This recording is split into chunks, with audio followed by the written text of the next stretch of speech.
Dicen que uno nunca deja de ser el chico que fue, y hay juguetes que lo demuestran en apenas unos segundos, porque alcanza con volver a verlos para recordar una juguetería, un cumpleaños, una Navidad o una tarde entera jugando con amigos. Hoy quiero invitarte a hacer un viaje en el tiempo para recordar algunas de las líneas de juguetes más increíbles que marcaron a nuestra generación. Así es que si creciste en los 80 o principios de los 90, este video es para vos. Viajemos juntos un ratito al pasado y, como siempre digo, acompáñenme.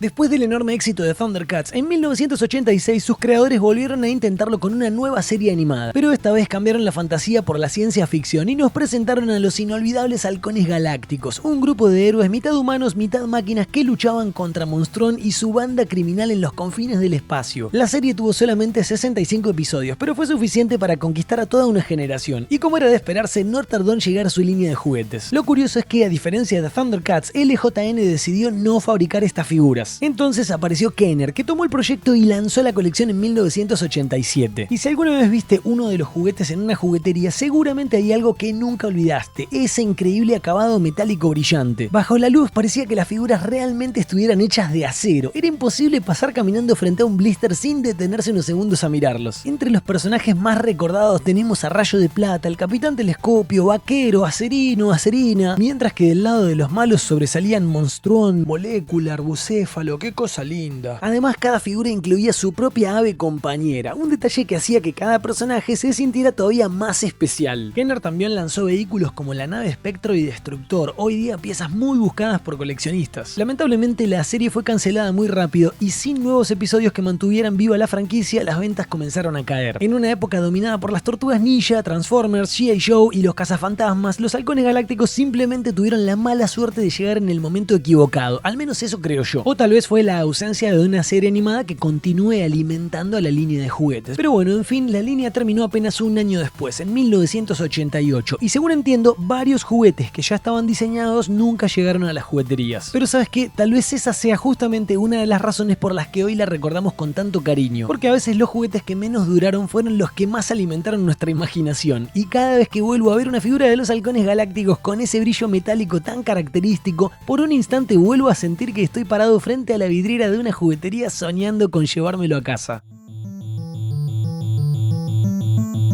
En 1985, mientras Transformers demostraba que los juguetes podían transformarse en algo completamente diferente, Kenner decidió llevar ese concepto un paso más allá. Y así nació Mask, una serie donde los héroes y villanos escondían armas, tecnología y vehículos de combate debajo de la apariencia de autos, motos y camiones completamente normales. La historia enfrentaba a Mask, liderados por Matt Trekker, contra la organización criminal Venom, comandada por Miles Mayhem. Pero más allá de la serie animada, lo que realmente hizo famosa a esta franquicia fueron los juguetes. Y es que cada vehículo escondía una sorpresa. Un auto deportivo podía convertirse en un avión, una moto en un jet, un camión en un centro de comando o una simple camioneta revelar un arsenal de armas ocultas. Todo estaba lleno de mecanismos, resortes y piezas móviles que hacían que cada transformación se sintiera casi mágica. Además, y fiel al dibujo animado, cada personaje incluía una máscara especial con tecnología única, un detalle que alimentaba todavía más nuestra imaginación. Y la calidad de los juguetes era impresionante. Neumáticos de goma, piezas cromadas, muchísimos stickers y mecanismos realmente ingeniosos.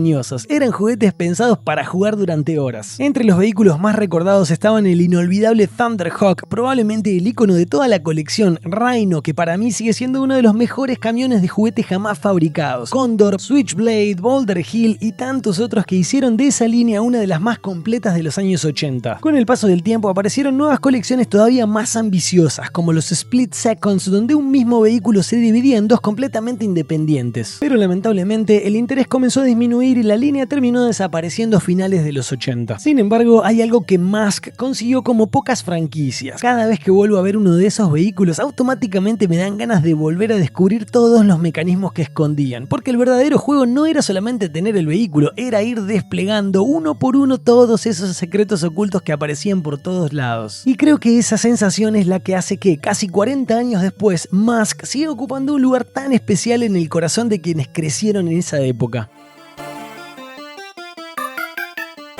Hoy parece imposible de creer, pero en los años 80 uno de los personajes más duros y violentos del cine terminó teniendo una serie animada y una línea de juguetes para chicos. Después del enorme éxito de las series protagonizadas por Sylvester Stallone, en 1986 llegó Rambo: The Force of Freedom, o Las Fuerzas de la Libertad, una serie que transformó al veterano de guerra en el líder de un grupo de héroes que luchaban contra la organización Savage. Todo era mucho más amigable para el público infantil, sin la violencia que había hecho famosa a la saga del cine, por supuesto. Ese mismo año, Coleco lanzó una espectacular colección de figuras de acción que rápidamente llamó la atención. A diferencia de muchas líneas de la época, las figuras medían unas 6 pulgadas y media, eran más grandes que las de G.I. Joe y tenían un nivel de detalle impresionante. La primera figura de Rambo incluso tenía un increíble parecido con Sylvester Stallone, algo que todavía hoy sigue sorprendiendo a coleccionistas. Pero la colección no se quedaba solamente en las figuras. También llegaron vehículos increíbles como el Defender 6x6, uno de los mejores vehículos militares de juguete de los años 80, el helicóptero Skyfire y el enorme cuartel de Savage, que convertía cualquier habitación en un auténtico campo de batalla. Este último lo vamos a incluir en un próximo video de la saga Playsets, así que estate atento. Lamentablemente la serie animada duró muy poco y la línea de juguetes también desapareció rápidamente. Muchos padres criticaban la idea de convertir una película para adultos en juguetes para chicos, y con la cancelación del dibujo las ventas comenzaron a caer hasta que Coleco decidió ponerle punto final. Pero justamente por haber durado tan poco es que estas figuras son tan escasas como buscadas en el mercado. Y me animo a decir que muchos de nosotros cuando éramos chicos ni siquiera entendíamos quién era John Rambo ni comprendíamos el concepto de ejército de un solo hombre. Simplemente veíamos un muñeco espectacular lleno de accesorios, listo para vivir aventuras. Y espero no aburrirlos con esto porque lo digo siempre, pero cuando éramos chicos la imaginación siempre estaba por encima de cualquier explicación.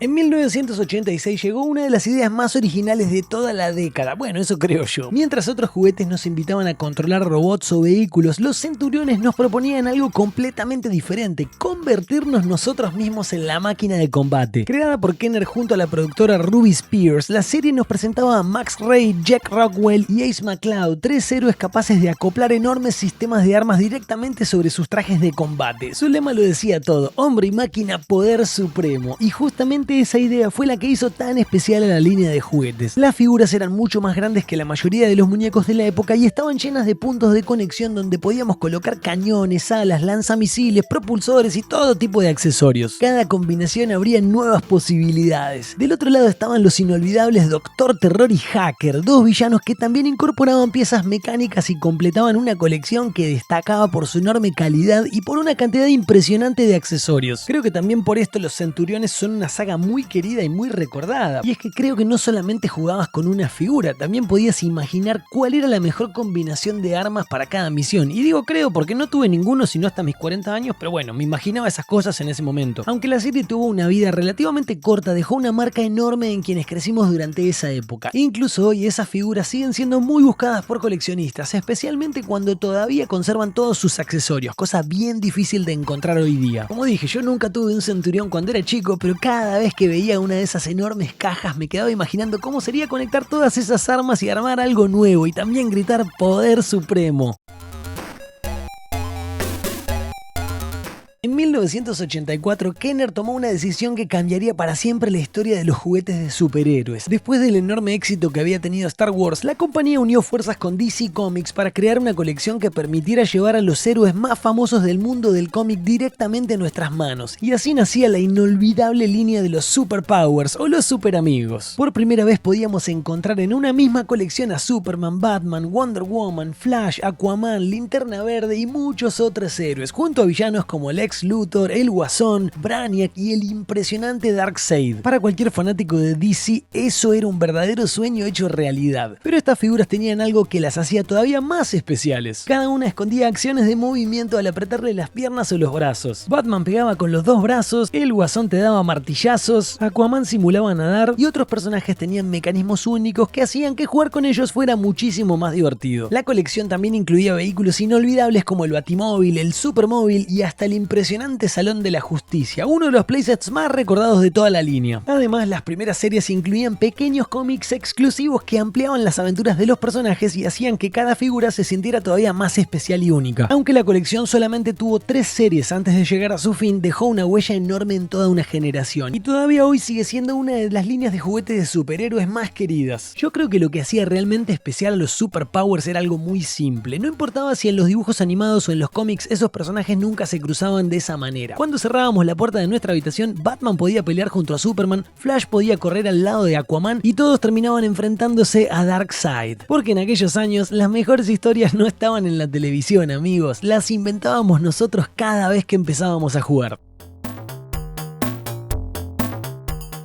Cuando Los Cazafantasmas llegaron al cine en 1984, nadie imaginaba que se convertiría en uno de los mayores éxitos de toda la década. Esto es un dato dicho y confirmado por la productora de la película. La cuestión es que la peli fue un fenómeno mundial, pero recién 2 años después, con el estreno de la serie animada The Real Ghostbusters, los chicos tuvimos la oportunidad de llevar esa aventura a nuestra casa gracias a una espectacular línea de juguetes de Kenner. La colección apareció en el 86 y estaba inspirada en la serie animada, con figuras como Peter, Ray, Egon y Winston, acompañados por Janine, Louis y una enorme variedad de fantasmas completamente nuevos. A diferencia de la película, el dibujo permitía crear monstruos cada vez más extravagantes, coloridos, y eso hizo que la línea creciera muchísimo con el paso de los años. Pero Kenner no se conformó solamente con las figuras, gracias Kenner por eso, porque también lanzó algunos de los vehículos y playsets más recordados de toda la década, como el inolvidable Ecto 1, la estación de bomberos que no podía faltar, y una enorme cantidad de mochilas de protones, trampas y accesorios que hacían que cualquier habitación pudiera convertirse en una verdadera cacería de fantasmas. La colección fue un éxito enorme y se mantuvo durante varios años, con nuevas figuras, nuevos fantasmas y versiones cada vez más originales de los personajes. Sin embargo, cuando terminó la serie animada y dejaron de llegar nuevas películas, el interés comenzó a disminuir como es natural y Kenner decidió cerrar la producción en 1991. Pero creo que lo más lindo de estos juguetes era que no hacía falta seguir una historia, bastaba con apagar la luz de una habitación, imaginar que había un fantasma escondido detrás de una puerta, pegajoso por ejemplo, y salir corriendo con el Ecto 1 y la mochila de protones para empezar una nueva misión. Porque durante un ratito todos quisimos escuchar por la radio esa frase inolvidable: ¡tenemos un fantasma! Y déjame cerrarte con una curiosidad, por si alguna vez te lo preguntaste, el dibujo se llamó The Real Ghostbusters porque otra productora ya tenía los derechos del nombre Ghostbusters y estaba emitiendo su propia serie animada al mismo tiempo.